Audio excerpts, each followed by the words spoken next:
भवन्तु शिवेन त्वा चक्षुषा पश्यन् तम्बोपस्पृशन् तत्पजन्ते घृतश्च्युतश्रुजयो याः पावकास्तास्तापश्च्यो भवन्तु परित्वागिर्मनो गिरजिमा भवन्तु विश्वतः वृद्धाजुमनवृद्धयो जुष्टा भवन्तु जुष्टयः आशादाने मनसं प्रजागुंदौभाग्यन्तनु अग्नेरनुव्रता भूत्वा सन्नक्येषु कृतायगम् तोनजतहस्तगृह्याश्विनौ प्रवहता गुंदधेन गृहाङ्गच्छ गृहपत्नी यथा वशिले त्वं विदधमावदासि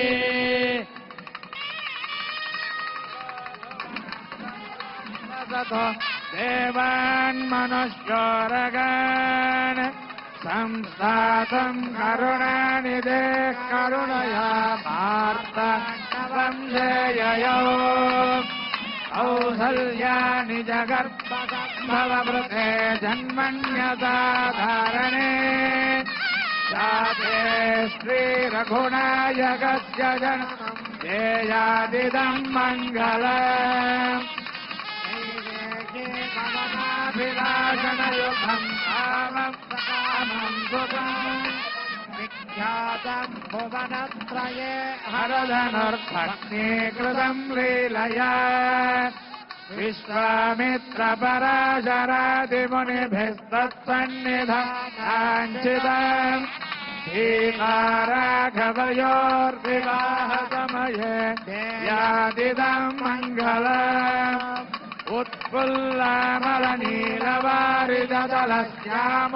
उत्फुल्लमलनीलवारिदलश्यामोन्नतकोमल पार्वत्या च महेश्वरेण शिरश्लाघीकृतं सर्वदा शापाप्तिर्वरगौतमस्य वनिता शैलासुशीलान्विता दम्पत्योरिह्यवामभागवनितम् देयादिदं मङ्गलम् श्रीरामं जनकात्मजं सुरगुरुं प्रत्यङ्मुखं प्राङ्मुखं दौर्घ्यामञ्जलिमञ्जुतैश्च वनितामापूर्वमुक्ताफलैः नानारत्नविराजमानकलशैराणीयत सागरात् सीताराघवयोर्विवाहसमये देयादिदं मङ्गलम् कल्याणं कमनीयकोमलकरैरार्द्राक्षतारोपणम् कन्यादानपुरःसरं सुरगुरुर्विप्रासिडानुग्रहम् बाह्वोः कङ्कणबन्धनं दशगुणं माङ्गल्यसूत्रान्वितम् सीताराघवयोर्विवाहसमये देयादिदं मङ्गलम् तदेव लग्नं सुदिनं तदेव ताराबलं चन्द्रबलं तदेव विद्याबलं दैवबलं तदेव लक्ष्मीपदे तेन्द्रियुगं स्मरामि जानक्यानि जनकश्च पत्नी सीताङ्गना सुन्दरकोमलाङ्गी श्रीविष्णुपत्नी भुवनैकमाता वधूवराभ्यां वरदा भवन्तु जानक्या कमलामलाञ्जलिपुटे याः पद्मरागायिताः न्यस्ताराघवमस्तके च विलसत्कुन्दप्रसूनायिताः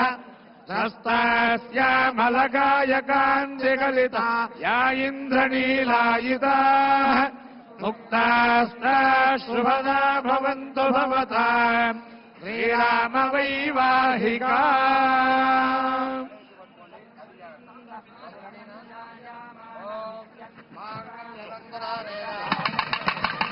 कंठे बध्नामि सुभगे त्वञ्जीव शरदां शतम्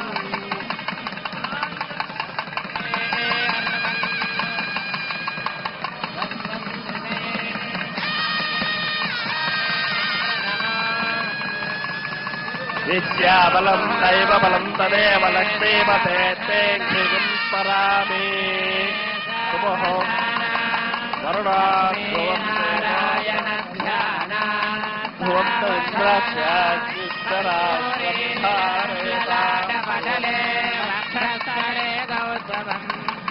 नागात्रे हरिमौक्तिकङ्करदले वेणस्तरे कङ्कणम् सर्वाङ्गे हरिचन्दनं सुललितं कण्ठे च मुक्तावली गोपत्रे परिवेष्टितो विजयते कुर्यात् सदा मङ्गलम् सुमुहूर्ते सावधानम् सुलग्ने सावधानम् लक्ष्मीनारायणध्यानम् सावधानम् कल्याणम् कमनीयकोमलकरे आर्द्राक्षदारोपणम् कन्यादानपुरस्करम् प्रणये विप्राशिशोऽनुग्रहम् बाह्वकङ्कणबन्धनम् सुललितम् माङ्गल्यसूत्रान्वितम् ब्रह्मणे आदिवरक्षयोर्विवाहसमये कुर्यात् सदा मङ्गलम् सुमुहूर्ते सावधानम् सुलग्ने सावधानम्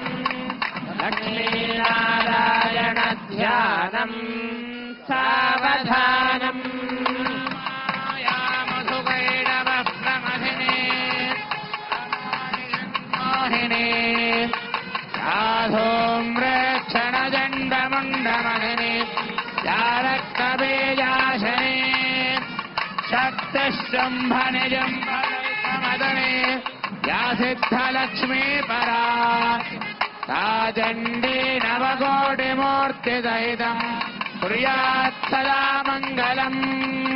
सुमुहूर्ते सावधानम् सुलग्ने सावधानम् लक्ष्मीनारायणध्यानम् सावधानम् लक्ष्मीर्यस्य परिग्रहस्तमलभू सुनुर्गुरुत्मान् रदः पौत्रश्चन्द्रविभेजनस्तु रघुरो शेषश्च संयासनः ब्रह्माण्डम् वरमन्दिरम् सुरगणा यस्य प्रभो देवगा तत्रैलोक्यकुटुम्बपालनपरा कुर्यात् सदा मङ्गलम् सुमुहूर्ते सावधानम् सुलग्ने सावधानम् लक्ष्मीनारायणध्यानम् सावधानम् मेधानाम् च घटो घटो घट घटो घटो घटो खण्डिका काकुल्लोल बगो बगो बग बगो बागो बगो बक्षिगाः विद्वद्वञ्ज दिखे दिखे दिखे दिखे दिखे दिखे दिक्षगे राजस्वान्तु जया जया जय जया कुर्यात् सदा मङ्गलम् सुमुहूर्ते सावधानम् सुलग्ने सावधानम् लक्ष्मीनारायणध्यानम् सावधानम् अस्मे देवासो बपुषे चिकित्सतयवासिना दम्पती बाबमश्नुतः पुमान् पुत्रो जायते विन्दते वस्वथ विश्वे अरवा एधते गृहः आशीर्दाया दम्पती बापमश्नुता वरिष्ठ रायः स च दागम् समोकसा य आसि तत्सन्दुग्धम् कुम्भ्या सहेष्टेन यामन्नमतिम् जहातु सः वर्तिर्ग्रीवीवर्यस्य जाया पीवानः पुत्रा अकृशासो अस्य सहजाद्रियः सुबखस्य मान इन्द्रायाशिरगम् सह कुम्भ्यादात् आशीर्म ऊर्जबुत सुप्रजा स्वविषम् दधातुद्रविणगम् सवर्चसम् सञ्जयन् क्षेत्राणि सहसाहमिन्द्रकण्वानो अन्यागम् अधरान् सपत्नाने आशिष मे वैतामाशास्ते पूर्णपात्रे अन्ततो नुष्टुभा चतुष्पद्वा एतच्छन्दः प्रतिष्ठितम् पत्न्यै पूर्णपात्रे भवति अस्मिन् लोके प्रतिष्ठानीति अस्मिन्नेव लोके प्रतिष्ठति अथो वाग्वा अनुष्ठिके वाङ्मिथुनम् आपो एतस्माद्वै मिथुनात् विद्योतमानः पनयन् वर्षति रेतः सिञ्चन् प्रजाः प्रजनयन् यद्वै यज्ञस्य ब्रह्मणा युज्यते ब्रह्मणा वै तस्य विमोकः अद्भिः विमुक्तम् वा एतर्हि योक्त्रम् ब्रह्मणा आदायै नत्पत्नी सहाप उपगृह्णीते शान्त्यै अञ्जलौ पूर्णपात्रमानयति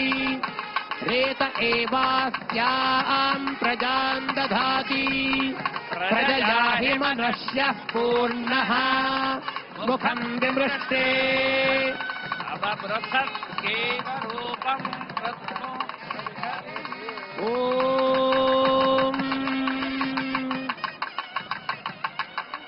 अस्य यजमानस्य यजमानस्यास्यास्य यजमानस्य वीरो वीरो यजमानस्यास्यास्य यजमानस्य वीरः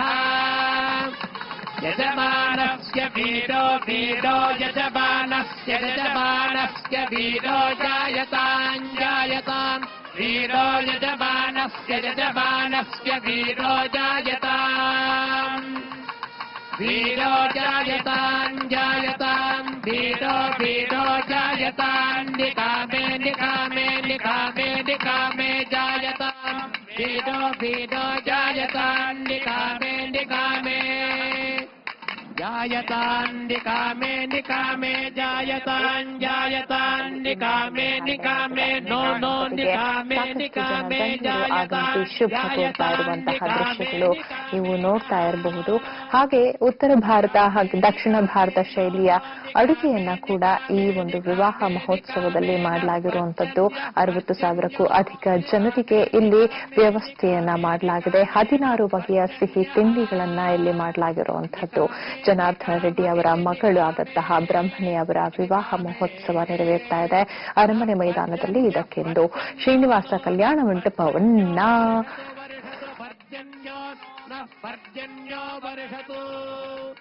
पर्जन्यो वर्षतु वर्षतु पर्जन्यः पर्जन्यो वर्षतु फलिन्यः फलिन्यो वर्षतु पर्जन्यः पर्जन्यो वर्षतु फलिन्यः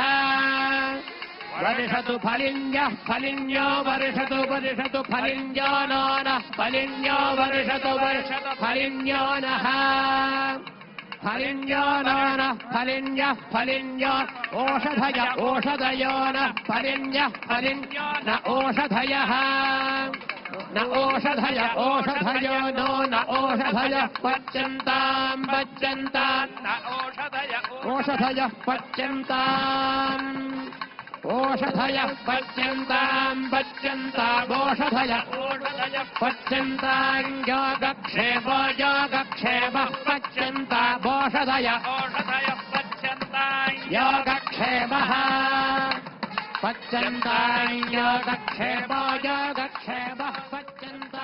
पच्यन्ताम् ಎಸ್ ಧನುರ್ ಲಗ್ನದಲ್ಲಿ ರಾಜೀವ್ ರೆಡ್ಡಿ ಅವರು ಬ್ರಹ್ಮಣಿಗೆ ಮಾಂಗಲ್ಯ ಧಾರಣೆಯನ್ನ ಮಾಡಿರುವಂತದ್ದು. ಈ ಮೂಲಕ ದಾಂಪತ್ಯ ಜೀವನಕ್ಕೆ ರಾಜೀವ್ ರೆಡ್ಡಿ ಹಾಗೆ ಬ್ರಹ್ಮಣಿ ಅವರು ಕಾಲಿರಿಸಿದ್ದಾರೆ. ಎಸ್ ಅರಮನೆ ಮೈದಾನದಲ್ಲಿ ಬೃಹತ್ ವಿಜೃಂಭಣೆಯಿಂದ ವಿವಾಹ ಮಹೋತ್ಸವ ನಡೀತಾ ಇರುವಂತದ್ದು. ಸಾಕಷ್ಟು ಜನ ಗಣ್ಯರು ಆಗಮಿಸ್ತಾ ಇದ್ದಾರೆ. ನವ ವಧು ವರರಿಗೆ ಆಶೀರ್ವಾದವನ್ನ ನೀಡ್ತಾ ಇರುವಂತದ್ದು. ಈಗಾಗಲೇ ಸಾಕಷ್ಟು ಜನ ಗಣ್ಯರು ಆಗಮಿಸಿರುವಂತದ್ದು. ಸಾಯಿ ಕುಮಾರ್ ಅವರು ಅಲ್ಲೇ ಉಪಸ್ಥಿತರಿದ್ದಾರೆ. ಹಾಗೆ ತೆಲುಗು ಹಾಸ್ಯನಟರಾದಂತಹ ಬ್ರಹ್ಮಾನಂದ ಆಗಿರಬಹುದು, ಹಾಗೆ ಕ್ರೇಜಿ ಸ್ಟಾರ್ ರವಿಚಂದ್ರನ್ ಅವರಾಗಿರಬಹುದು, ಇನ್ನು ಇಂಧನ ಸಚಿವರಾದಂತಹ ಡಿಕೆಶಿ ಅವರು, ಕಟ್ಟಾ ಸುಬ್ರಹ್ಮಣ್ಯ ನಾಯ್ಡು ಅವರು, ಸಾಕಷ್ಟು ಜನ ಗಣ್ಯರು ಆಗಮಿಸಿ ನವ ವಧುವರರಿಗೆ ಆಶೀರ್ವಾದವನ್ನ ಮಾಡ್ತಾ ಇರುವಂತದ್ದು. 8 ಅರ್ಚಕರಿಂದ ಈ ವಿವಾಹದ ವಿಧಿ ವಿಧಾನಗಳನ್ನ ನೆರವೇರಿಸಲಾಗ್ತಾ ಇರುವಂತದ್ದು. ಈಗಾಗಲೇ ಧನುರ್ ಲಗ್ನದಲ್ಲಿ ಮಾಂಗಲ್ಯ ಧಾರಣೆಯನ್ನ ಮಾಡಲಾಗಿದೆ. ಈಗ ಧಾರಾ ಮುಹೂರ್ತ ಪ್ರಾರಂಭವಾಗುತ್ತೆ. फलिन्याः वै तत्रौषधयः पच्यन्ते यत्रैतेन यज्ञेन यजन्ते योगक्षेमानः कल्पतामित्याह कल्पदेह वै तत्र प्रजा योगक्षेमः यत्रैतेन यज्ञेन यजन्ते शताय स्वाहेत्याह शतायुर्वै पुरुषः शतवीर्यः आयुरेव वीर्यमवरुन्धे सहस्राय स्वाहेत्याह आयुर्वै सहस्रम् आयुरेवावरुन्धे सर्वस्मै स्वाहेत्याह अपरिमितमेवावरुन्धे प्रिये प्रिया एवं भगस्यतुभ्यानि यज्ञस्य काम्य प्रियः दधाने त्यज्ञर्वदति तद्धेतु वायुराः ततो हन्ते सत्यं चन्द्रमाः आदित्यः सत्यमोमिति आपस्सत्यमाभरन् दिशो यज्ञस्य दक्षिणा गतमना भवति भवति गतमना गतमना भवत्य भवति गतमना गतमना भवत्य गतमना इति गतमना भवत्य भवति भवत्य भवैव अपभवति भवत्य भवै भवैतृतीयसवने तृतीयसवनेव वै तृतीयसवने तृतीयसवने वै वै तृतीयसवने यज्ञो यज्ञस्तृतीयसवने वै वै तृतीयसवने यज्ञः यज्ञो यज्ञस्तृतीयसवने तृतीयसवने यज्ञक्रामति क्रामति यज्ञस्तृतीयसवने तृतीयसवने यज्ञक्रामति तृतीयसवन इति तृतीया सवने क्रामति क्रामति यज्ञो यज्ञक्रामति जानाति जानात् क्रामति यज्ञो यज्ञक्रामति जानात् क्रामति जानाति जानात् क्रामति क्रामति जानादने जानमनि जानमे जाना क्रामति क्रामति जानादने जानम् जानादने जानमने जानमे जानादे जानादने जानमभ्यभ्यने जानमे जानादे जानादने जानमभे जानमभ्यभ्यने जानमने जानमभ्याज्ञावै स्तव्याज्ञावै स्तव्याभ्यने जानमने जानमभ्याज्ञावै स्तव्याज्ञावै स्तव्याज्ञावै स्तव्याभ्या अभ्याज्ञावै स्तव्यचर्चाज्ञावै स्तव्याभ्या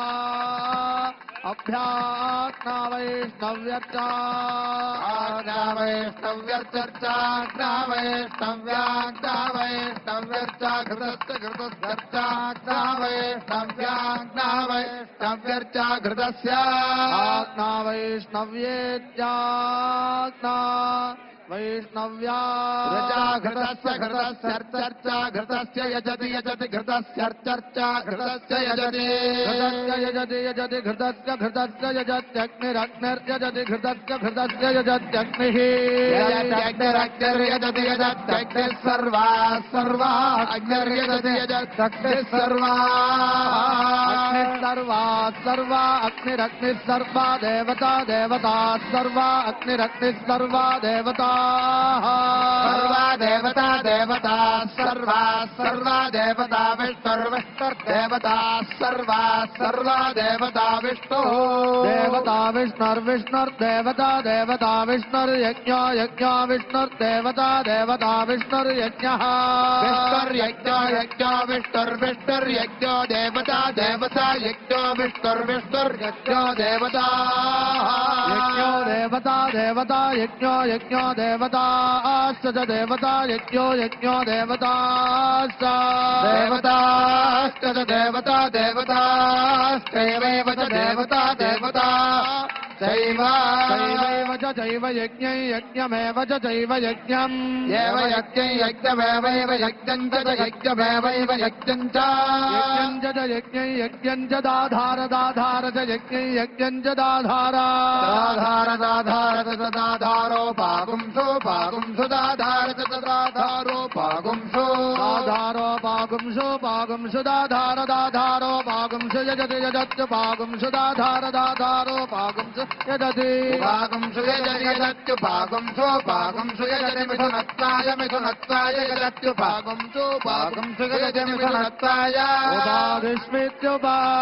अगुंसो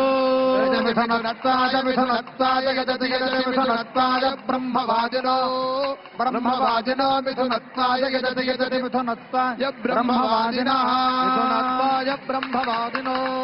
ब्रह्मवादिनो मिथुनत्वाय मिथुनत्वाय ब्रह्मवादिनो वदन्ति वदन्ति ब्रह्मवादिनो मिथुनत्वाय ब्रह्मवादिनो वदन्ति मिथुनत्वायेति मिथुना ब्रह्मवादिनो वदन्ति वदन्ति ब्रह्मवादिनो ब्रह्मवादिनो वदन्ति मित्रो मित्रो वदन्ति ब्रह्मवादिनो ब्रह्मवादिनो वदन्ति मित्रः ब्रह्मवादिन इति ब्रह्मा वादिनः वदन्ति मित्रो मित्रो वदन्ति वदन्ति मित्रो यज्ञस्य यज्ञस्य मित्रो वदन्ति वदन्ति मित्रो यज्ञस्य मित्रो यज्ञस्य यज्ञस्य मित्रो मित्रो यज्ञस्य स्पष्टस्य यज्ञस्य मित्रो मित्रो यज्ञस्य स्पष्टं यज्ञस्य स्पष्टं यज्ञस्य यज्ञस्य स्पष्टं युवते युवते स्पष्टं यज्ञस्य यज्ञस्य स्पष्टं युवते युवते युवते स्पष्टं युवते वरुणा वरुणो युवते स्पष्टं युवते वरुणः स्पष्टमिति सो इष्टम्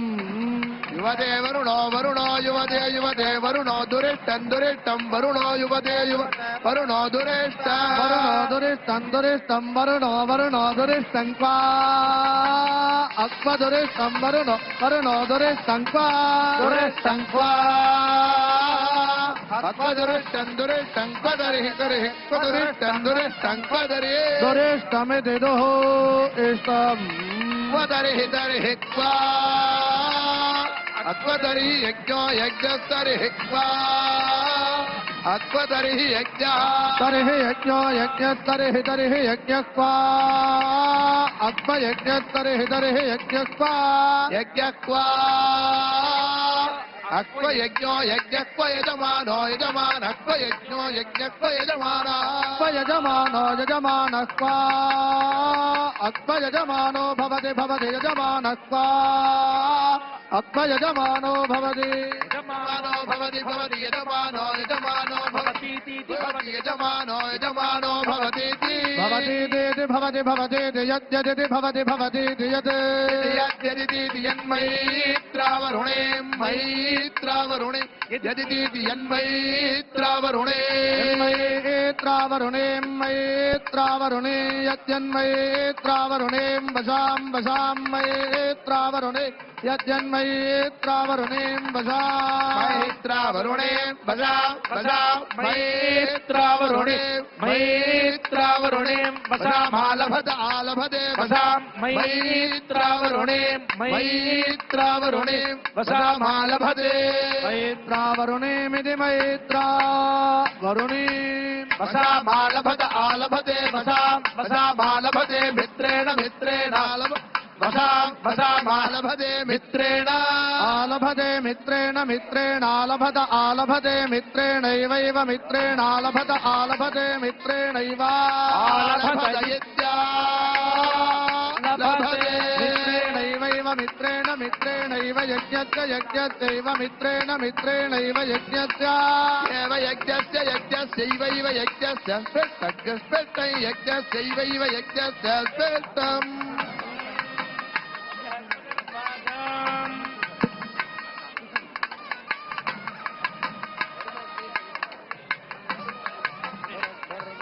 वरुणो विद्वां मेधां नेर्वरुणो वरुणो विद्वां ने अध्यक्षां नेतां नेभिरध्यक्षां नेसगुंसगुंसां नेभिरध्यक्षां नेसाभिरित्यभिः सां नेसगुंसगुंसां नेसां नेसमनवदनमत्सगुंसां नेसां नेसमनमद समनमदनमत्सगुं समनमदर्जर्जेन मत्सगुं समनमदर्जे अनमदर्जर्जे नमदनमदर्जे सगुं समर्जे नमदनमदर्जे सगुं समर्जर्जे समनमदनमत्समर्जर्जे समनमद समनमदनमत्सगुं समनमद्यथा यथा नमत्सगुं समनमद्यथा नमद्यथा यथा नमदनमद्यथा सामसामयथा नमदनमद्यथा सामा यथा सामसामयथा यथा सामर्चर्चा सामयथा यथा सामर्चा सामर्चर्चा सामसामर्चा ब्रह्मणे ब्रह्मणर्चा सामसामर्चा ब्रह्मणे ब्रह्मणे ब्रह्मणर्चर्चा ब्रह्मणे सगुंसं ब्रह्मणर्चर्चा ब्रह्मणे ब्रह्मणे सगुंसं ब्रह्मणे ब्रह्मणे समनमदनमत्सं ब्रह्मणे ब्रह्मणे समनमद समनमदनमत्सगं समनमत्क्षत्राय क्षत्राय नमत्सगं समनमत्क्षत्राय नमत्क्षत्राय क्षत्राय नमदनमत्क्षत्राय सगं क्षत्राय नमदनमत्क्षत्राय सं क्षत्राय सगं क्षत्राय क्षत्राय समनमदनमत्सं क्षत्राय क्षत्राय समनमद समनमत्सगं समनमद्यथाय कानमत्सगं समनमद्यथा नमद्यथा यथा नमदनमद्यथा ब्रह्म ब्रह्म यथा नमदनमद्यथा ಅರಮನೆ ಮೈದಾನದಲ್ಲಿ ಜನಾರ್ದನ ರೆಡ್ಡಿ ಅವರ ಪುತ್ರಿ ಬ್ರಹ್ಮಣಿ ಹಾಗೆ ರಾಜೀವ್ ರೆಡ್ಡಿ ಅವರ ವಿವಾಹ ಮಹೋತ್ಸವ ನಡೀತಾ ಇರುವಂತದ್ದು. ಈಗಾಗಲೇ ಧನುರ್ ಲಗ್ನದಲ್ಲಿ ಮಾಂಗಲ್ಯ ಧಾರಣೆ ಮುಗಿದಿದೆ ಅಂತೇಳಿ ಹೇಳ್ಬೋದು. ಸಾಕಷ್ಟು ಗಣ್ಯರು ಕೂಡ ಆಗಮಿಸಿದ್ದಾರೆ. ನವ ವಿವಾಹಿತರಿಗೆ ಈಗಾಗಲೇ ಆಶೀರ್ವಾದವನ್ನ ಕೂಡ ನೀಡ್ತಾ ಇರುವಂತದ್ದು. ವಿಜೃಂಭಣೆಗೆ ಸಾಕ್ಷಿಯಾಗಿದೆ ಈ ಒಂದು ವಿವಾಹ ಅಂತ ಹೇಳಿದ್ರೆ ಖಂಡಿತವಾಗ್ಲೂ ಕೂಡ ತಪ್ಪಾಗಲಾರದು. ಯಾಕೆಂತಂದ್ರೆ ಸಾಕಷ್ಟು ದಿನಗಳಿಂದ ಕನಸು ಕಂಡಿದ್ರು ಮಾಜಿ ಸಚಿವ ಜನಾರ್ದನ ರೆಡ್ಡಿ ಅವರು ತಮ್ಮ ಪುತ್ರಿಯ ವಿವಾಹವನ್ನ ಇಷ್ಟೇ ವಿಜೃಂಭಣೆಯಿಂದ ನೆರವೇರಿಸುವುದಾಗಿ. ಇನ್ನು ಅವರ ಕನಸು ಈಗ ಸಾಕಾರಗೊಂಡಿದೆ ಅಂತ ಹೇಳಿ ಹೇಳ್ಬೋದು. ಸಾಕಷ್ಟು ಜನ ಧರ್ಮಗುರುಗಳು ಆಗಮಿಸಿ ಆಶೀರ್ವಚನವನ್ನ ಕೂಡ ಬೋಧನೆಯನ್ನ ಮಾಡ್ತಾ ಇದ್ದಾರೆ. 8 ಜನ ಅರ್ಚಕರು ವಿವಾಹದ ವಿಧಿ ವಿಧಾನಗಳನ್ನ ನೆರವೇರಿಸ್ತಾ ಇರುವಂತದ್ದು. ಈ ವಿವಾಹ ಮಹೋತ್ಸವಕ್ಕೆ ಹಲವು ಗಣ್ಯರು ಸಾಕ್ಷಿಯಾಗಿದ್ದಾರೆ. ಕ್ರೇಜಿ ಸ್ಟಾರ್ ರವಿಚಂದ್ರನ್ ಹಾಗೆ ತೆಲುಗು ಫಿಲ್ಮ್ ಇಂಡಸ್ಟ್ರಿಯ ಹಾಸ್ಯ ನಟರಾದಂತಹ ಬ್ರಹ್ಮಾನಂದಂ ಅವರು ಹಾಗೆ ಡಿಕೆ ಶಿವಕುಮಾರ್ ಇಂಧನ ಸಚಿವರಾದಂತಹ ಡಿಕೆ ಶಿವಕುಮಾರ್ ಅವರು, ನಟ ವಿಶಾಲ್, ಶರತ್ ಬಾಬು, ನಟ ಸಾಯಿ ಕುಮಾರ್, ನಟ ಆದಿ ಇವರೆಲ್ಲರೂ ಕೂಡ ಆಗಮಿಸಿರುವಂತದ್ದು. ನಟ ಸುಬ್ರಹ್ಮಣ್ಯ ನಾಯ್ಡು ಅವರು ಕೂಡ ಆಗಮಿಸಿ ನವವಧುವರರಿಗೆ ಆಶೀರ್ವಾದವನ್ನ ಮಾಡಿದ್ದಾರೆ. ಇನ್ನು ಸಾಕಷ್ಟು ವ್ಯವಸ್ಥೆ ಕೂಡ ಮಾಡಲಾಗಿದೆ. ಅಲ್ಲಿ ಯಾವುದೇ ರೀತಿಯಾದಂತಹ ತೊಂದರೆ ಆಗಬಾರದು, ಎಲ್ಲರಿಗೂ ಕೂಡ ವ್ಯವಸ್ಥೆಯನ್ನ ಮಾಡಲಾಗಿರುವಂತದ್ದು. ಅಲ್ಲಿ ಆಸನದ ವ್ಯವಸ್ಥೆ ಆಗಿರ್ಬೋದು, ಊಟದ ವ್ಯವಸ್ಥೆ ಆಗಿರಬಹುದು, ಎಲ್ಲವೂ ಕೂಡ ಸುಸಜ್ಜಿತವಾಗಿ ಮಾಡಲಾಗಿದೆ. ಸ್ಥಳಾವಕಾಶ ಮಾಡಿಕೊಡ್ಬೇಕು. ಕರ್ನಾಟಕ ಕೇಂದ್ರ ಸರ್ಕಾರದ ಗೌರವಾನ್ವಿತ ರಾಜ್ಯಪಾಲರು ಆಗಮಿಸ್ತಾ ಇದ್ದಾರೆ. ದಯವಿಟ್ಟು ಅಲ್ಲಿ ವೇದಿಕೆಯ ಬಲಭಾಗದಲ್ಲಿ ಇನ್ನು ಕೆಲವೇ ನಿಮಿಷಗಳಲ್ಲಿ ಕರ್ನಾಟಕ ಸರ್ಕಾರದ ರಾಜ್ಯಪಾಲರು ಆಗಮಿಸ್ತಾ ಇದ್ದಾರೆ. ದಯವಿಟ್ಟು ಅಲ್ಲಿ ವೇದಿಕೆಯ ಬಲಭಾಗದಲ್ಲಿ ಅಲ್ಲಿ ಯಾರೂ ಇರಬಾರದು. ದಯವಿಟ್ಟು ಸ್ಥಳಾವಕಾಶ ಮಾಡಿಕೊಡ್ಬೇಕು. 10 ನಿಮಿಷ ಸಮಯ ಇದೆ. ದಯವಿಟ್ಟು ವೇದಿಕೆ ಮೇಲೆ ಇರ್ತಕ್ಕಂಥವ್ರು ಎಲ್ಲರೂ ನಿರ್ಗಮಿಸಬೇಕು. ದಯವಿಟ್ಟು ಪ್ಲೀಸ್. ವಿವಾಹ ಮಹೋತ್ಸವದ ಸಂಭ್ರಮವನ್ನ ನೋಡೋಣ ಬ್ರೇಕ್ನ ನಂತರ.